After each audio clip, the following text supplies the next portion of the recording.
Hey everyone! Have you ever felt like you're constantly talking, explaining, or trying to prove yourself yet still feel unheard, maybe even by yourself? In this video, we'll explore why silence isn't weakness, but a quiet, powerful strength that can transform you from within. Is silence just emptiness? Or could it be the key to living more deeply and authentically? Stick around for a moment to see if you've ever felt this pull, and let's dive in together. Silence is not weakness. There are moments in life when we find ourselves talking a lot, explaining a lot, trying so hard, and yet we don't truly connect with anyone sometimes, not even with ourselves. We grow up in a world that glorifies noise, where being talkative is equated with intelligence. Quick wit is tied to leadership, and standing out is often seen as the marker of success. Since childhood, we've been told if you don't speak up, no one will hear you. And so over time, we join the noisy race to be seen, to be known, to be recognized. But have you ever asked yourself, what is silence really? Is it truly synonymous with weakness, submission, or having nothing to say? Or is it perhaps a subtle kind of strength, quiet yet profound, that is quietly transforming you from within? Silence is not emptiness. It is a full space of thought, of presence, of inner power that needs no words. The most magnetic people are rarely the loudest in the room. They don't have to shout to be heard. Their silence alone invites attention. And that silence doesn't come from fear, it comes from a quiet steadiness forged over time. No need to prove, no need to react, no need to make noise to confirm their existence. They don't live in a mode of explanation. They live in a mode of embodiment. Each step, however slow or quiet, carries its own weight because it is chosen from within, not driven by fleeting external urges. And that is something Stoicism understands well. Inner strength does not need an audience. Stoicism doesn't ask you to be loud. It doesn't ask you to preach change or declare your power. It asks something far simpler, but infinitely more difficult. Are you truly living what you believe even when no one is watching? Because real strength doesn't come from the crowd. True worth isn't measured by likes. And inner freedom always begins the moment you stop depending on others for validation. Silence is not avoidance. It is a deliberate choice not to be swept up in the trivial. It's how you protect your focus, how you preserve your mental energy for what truly matters, for the values that deserve your time. If you're always speaking, always reacting, always proving, you'll burn out without realizing it. Not because you're weak, but because you're scattered. Not because you're incapable, but because you're pulled into too many things that don't deserve you. When you choose silence, you're not just choosing external stillness. You're choosing to recalibrate internally. You're not silent because you have nothing to say. You're silent because you're building something more lasting within yourself. That silence is not an absence, it is a quiet declaration of someone who is truly becoming. There's no need to shout that you're growing, just grow. No need to announce your discipline, just live it day by day. That's how you build a grounded identity, one that no one, not even the world, can take away. Marcus Aurelius once wrote, "Don't waste time debating what a good person should be. Be one." You don't need to explain who you are. You just need to live as the person you're working to become. And if you can do that in silence, then that silence will be the loudest voice you've ever spoken. Part 2. Within the silence, the brain begins to transform. Silence is not merely an emotional state. It is a survival condition for clarity. In a world where people talk too much and listen too little, where every second can be consumed by notifications, messages, comments, or an unconscious scroll, your choice to step into silence is like closing hundreds of unnecessary doors to open up a space where your brain can finally function the way it was designed to. Because here's the truth. Your brain was not built to process thousands of streams of information and opinions every day. It wasn't made for non-stop multitasking, endless reactions, constant comparisons. On the contrary, the deepest structures of the brain, especially the prefrontal cortex, are wired for focused reflection and long-term goal-directed decisions. When you're constantly surrounded by noise, be it digital or psychological, you begin to lose sight of what truly matters. You can no longer distinguish between the voice that's genuinely yours and the reactive patterns manipulated by outside forces. That's when silence becomes essential. In that stillness, your brain doesn't shut down. It shifts into another mode, one of evaluation, reorganization, restoration, and renewal. Parts of the brain previously dulled by distraction begin to reawaken. Vague thoughts start to sharpen. Quiet inner conflicts, long buried, begin to surface like a puzzle slowly coming together. That space is where consciousness reclaims its role. You start seeing things you couldn't see before. The stories you tell yourself about who you are, about others, about life, begin to reveal their inconsistencies, outdated beliefs, unresolved emotions, and you begin to face them not in panic, but with a calm, observing presence. That is the power of intentional silence. It's not passive. It's not laziness. It's not a lack of ambition. On the contrary, it's a highly active energy inside a soft battlefield where you confront yourself and begin untangling the mental knots that have held you back for years. Carl Jung once said, "Until you make the unconscious conscious, it will direct your life and you will call it fate." And silence is exactly where that work begins. You start seeing yourself with new eyes, less defensive, more honest. The things you tried to forget, deny, or avoid no longer scare you. Not because they've become easier, but because you've grown strong enough to stay with them a little longer. And in doing so, a deep shift begins to occur. You reclaim control. Not the kind of control that shows up on the surface where you look tough or try to control others, but the quiet internal kind of control when your behavior starts aligning with your values without needing anyone to see it or approve of it. Aristotle once said, "What lies in our power to do also lies in our power not to do." And from that silence, you begin practicing that one choice at a time, one moment at a time. You no longer react impulsively, no longer say things just to fill space, no longer feel the need to prove you're right in every argument, no longer force yourself to be recognized. Instead, you focus, you work, you keep promises to yourself, you let your actions speak for you. And in that consistency, your new identity begins to take shape, not loud, not flashy, but as solid as bedrock amidst the chaos of the world. You no longer live just to be understood, but to understand yourself. You no longer seek permission, but grant yourself the right to live in alignment. You no longer need applause because the reward is much greater peace and self-mastery. Part 3. Living by values, not by reflex, a quiet lesson from Stoicism. One of the biggest misconceptions about Stoicism is the idea that it teaches us to be indifferent to life, to live like emotionless machines. But if you look closely, you'll see the opposite.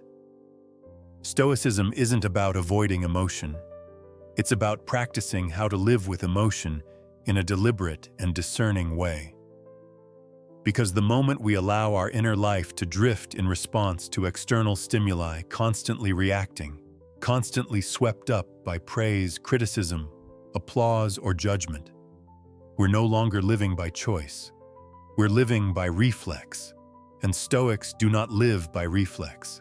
They live by values. Epictetus once taught, "You are not disturbed by events, but by your perception of them." It sounds simple, but to live this way requires a deep inner strength, one that can only be built in silence. That's why the greatest Stoics in history, from Marcus Aurelius and Epictetus to Seneca, shared one thing in common. They lived deeply inward, and they wrote prolifically to themselves. not to impress, but to anchor their minds against the current. Marcus, a Roman emperor, began each day writing in his journal. The lines in Meditations were never meant for publication. They were conversations with himself, between a man who held immense power and the fragile, restless parts within. In it, he reminded himself, don't waste time debating what a good person should be. Be one. That is the spirit of Stoicism. No need to prove, no need to announce, just live. Let your actions be the evidence of the values you believe in. Let repetition be the proof of the commitment you pursue. And if someone doesn't understand, that's okay. Stoicism doesn't ask us to be understood. It asks us not to betray ourselves. And to live that way, you need a silent space within, a deep enough stillness to discern what is genuine emotion versus reactive habit. What you truly believe versus what you're doing just to please others. Seneca once wrote, "We suffer not from the harshness of fate, but from a lack of firm principles. And those principles, they don't come from books. They come from observing your own life. From daring to pause, to stop chasing the world, and instead ask yourself, what truly matters to me? If no one saw me, would I still do this? If no one applauded, would I still uphold this standard?" Those are difficult questions, and most people don't dare ask them because they fear the answers. But for a Stoic, truth is always the starting point.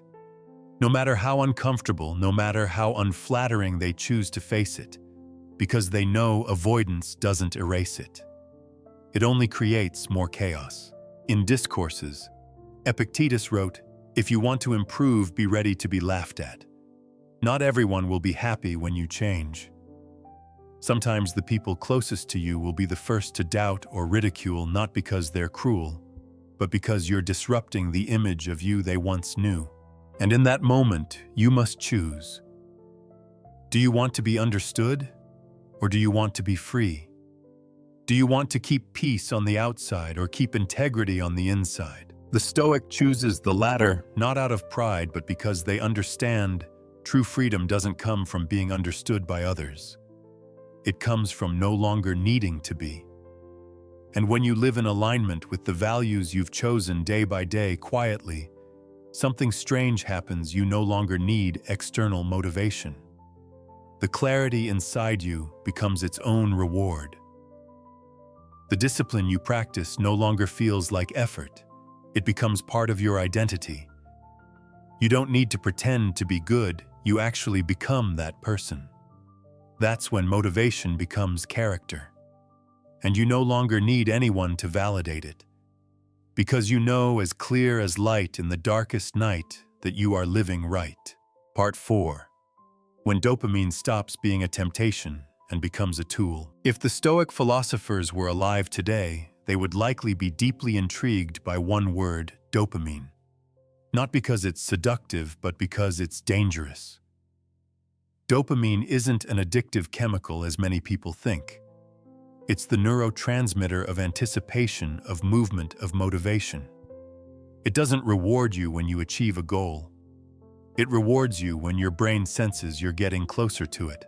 And that precisely is the trap. Because if you declare a goal too early, I'm going to write a book, I'm going to change myself, your brain thinks you've already done part of the work. It releases dopamine, gives you a false sense of progress, when in reality you haven't done anything yet. Stoicism teaches us, don't talk about your actions. Act. Neuroscience now confirms it only repeated consistent action rewires your dopamine system in a sustainable way. You don't need applause. What you need is that morning you actually got up on time.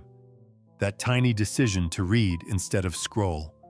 That silent moment of keeping a promise to yourself, even if no one else ever knows.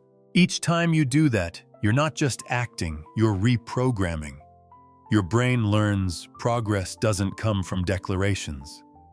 It comes from consistency. And from there, dopamine stops being the trap that lures you toward flashing lights. It becomes a quiet compass guiding you toward deep, sustained, and meaningful focus. Marcus once said, Choose not to be harmed, and you won't feel harmed. And now neuroscience says something similar when you stop chasing rewards outside yourself. The real reward begins to emerge from within. Part 5. When everyday life becomes a training ground for the mind. You don't need a monastery on a mountaintop. You don't need a silent meditation retreat. Everyday life, with all its messiness, fatigue, and imperfections, is actually the ideal place to train your inner world. Because in truth, you don't need more time to start living mindfully. You just need to live differently in the time you already have. In the early morning when the alarm goes off, you could hit snooze like always. Or you could honor your commitment. Not to be heroic, but to tell your brain, I can be trusted. When you're stuck in a long line at the grocery store, instead of scrolling to kill time, you could sit with the irritation rising inside you, observe it, name it, and let it pass. When someone misunderstands you, instead of rushing to explain, you could try staying silent. Not because you're weak, but because you understand that the truth doesn't need to be rushed. Tiny moments like these, unseen by anyone, are all opportunities. Opportunities to stop living on autopilot and start living by choice. Epictetus once said, "In every situation, ask yourself, what response would be in line with my highest self?" That question isn't just for decoration. It's a compass for every small moment of your day. You don't need to become someone great. You just need to live each day a little deeper, a little slower, and a little more truthfully. Over time, small actions form habits. Habits shape character. And character, as the Stoics say, becomes destiny. Part 6. The paradox of silence, power that doesn't seek to impress. In a world where everyone is scrambling to speak, to post, to perform, to prove they're alive, silence has become rare. And because it's rare, it holds power. But the kind of silence we're talking about here isn't a withdrawn, passive kind. It's something else entirely, a form of energy, a presence that needs no volume. Have you ever met someone like that? Someone who doesn't need to speak loudly, but you can feel their steadiness. Someone who doesn't show off, but there's something in their eyes, their posture, that makes you instinctively respect them. Not because they're trying to impress, but precisely because they don't need to. That's the first paradox of silence. The less you need to be seen, the more clearly you are recognized. Those who live in silence understand not every round of applause equals true value. Not every reaction deserves your attention. And not every explanation needs to be voiced. The Stoic knows that silence doesn't make you weaker, it makes you steadier. Because in silence, you begin to hear yourself. You start to distinguish which voice is truly yours, and which belongs to expectations, to social media, to fear, or old conditioning. The second paradox is this: the more anchored you are within, the clearer the world becomes. But if you're constantly pulled outward, constantly reacting, constantly needing to prove, sooner or later, you lose your direction. Marcus Aurelius once wrote, "Withdraw into yourself. The inner mind is your fortress. And within that fortress, silence is no longer a void. It becomes the forge of clarity, discipline, and deep inner peace." Part 7. Why most people don't choose this path. Because it's not glamorous. It doesn't come with the dramatic opening a stage or an audience. No one claps when you choose to wake up on time. No one records a story when you turn off your phone to sit with your own discomfort. No one cheers when you choose silence over winning a pointless argument. And that's the first reason it goes unseen. We're raised in a world where value must be recognized. It must be visible, measurable, loud. Otherwise, does it even count? That's why most people avoid the quiet path, not because they're weak, but because they're afraid of being left behind. Afraid of moving slower than others. Afraid that no one will see their effort. Afraid that if they don't announce, share, or prove it, then the effort might be wasted. The truth is that fear is deeply human, deeply understandable. Who doesn't want to be seen, to be understood? But here's the paradox. If you live only to be seen, you slowly become invisible to yourself. You get lost in the roles you play, the praise you chase, the likes you count, until one day you no longer know where you end, and others' expectations begin. You try so hard to express yourself that you forget who that self even is.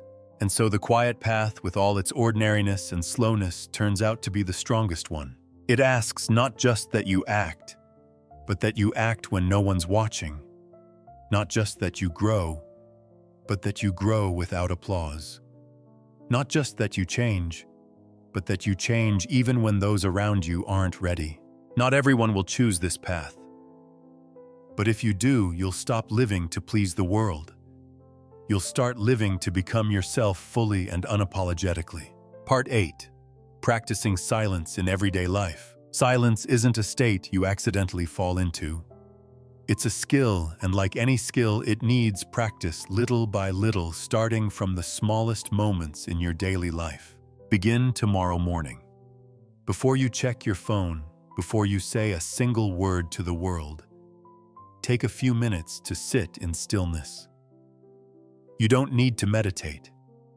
You don't need to do anything. Just stay with yourself long enough to notice how you're feeling. No reaction, no rush, no diving into the stream of information right away. Just pause and become aware that you are alive, and that alone is already a beginning. During the day, there will always be a moment when you feel the urge to react immediately. A sharp comment, an irritating email, someone crossing your boundary. In that moment, instead of responding on autopilot, slow down for 5 seconds. 5 seconds isn't long, but it's enough to shift from reaction to intention. That's when you practice one of the Stoics' greatest powers, self-control. At lunch, try a meal without screens, without podcasts, without scrolling. Eat in silence. Not to do it right or follow some lofty ritual, but simply to give yourself a chance to be fully present with the moment you're nourishing your body. It sounds simple, but the person who can sit quietly with themselves in the absence of noise is the same person who can stay centered in the midst of storms. And when the day ends, instead of losing yourself in a show or a stream of new content, sit down with a pen and write a few lines. Today, did I react or did I choose? Did I maintain my inner stillness when the outside world was loud? There's no right or wrong answer. There's only the act of returning to yourself and beginning again from there. Practicing silence isn't about separating yourself from life. It's about living more deeply within it. Once you develop this skill, you no longer have to pretend to be calm. You truly are calm. You no longer need to force stability. You become steady. Because deep within you, a foundation is being quietly built day by day. Part 9. Conclusion. Quiet, but not invisible. Maybe you don't need a crowd to prove that you're growing. Maybe you don't need applause to keep going. And maybe, just maybe, you're already much stronger than you've ever believed. Because real transformation doesn't come with fanfare. It doesn't need banners or epic background music. It arrives in the quiet mornings when no one sees you wake up early. In the silent meals you don't post online. In the moments you choose silence to protect your inner space rather than speak just to be acknowledged. And gradually, those quiet choices form a new identity, steadier, deeper, less easily shaken. Silence is not emptiness. It's the space where you hear yourself regenerate your energy and reshape your path. In a world where everyone is shouting to be seen, choosing to live slowly, deeply, mindfully is a courageous act. If this piece resonates with something within you, share it. Who knows, perhaps at just the right moment, it'll be exactly what someone else needs to begin again. And if you're ready to live a life that doesn't need to be seen to be meaningful, then that journey can begin. Right now, in the very silence you're stepping into. If this journey into Stoic honesty resonates with you, let us keep the conversation going. Like and share this content to spread the wisdom of Stoicism with others. Subscribe to Stoic Happens for more insights on living a courageous, authentic life. We would love to hear your thoughts. Drop a comment below and share how honesty has shaped your path or what you are reflecting on today. Your perspective could inspire someone else in our community.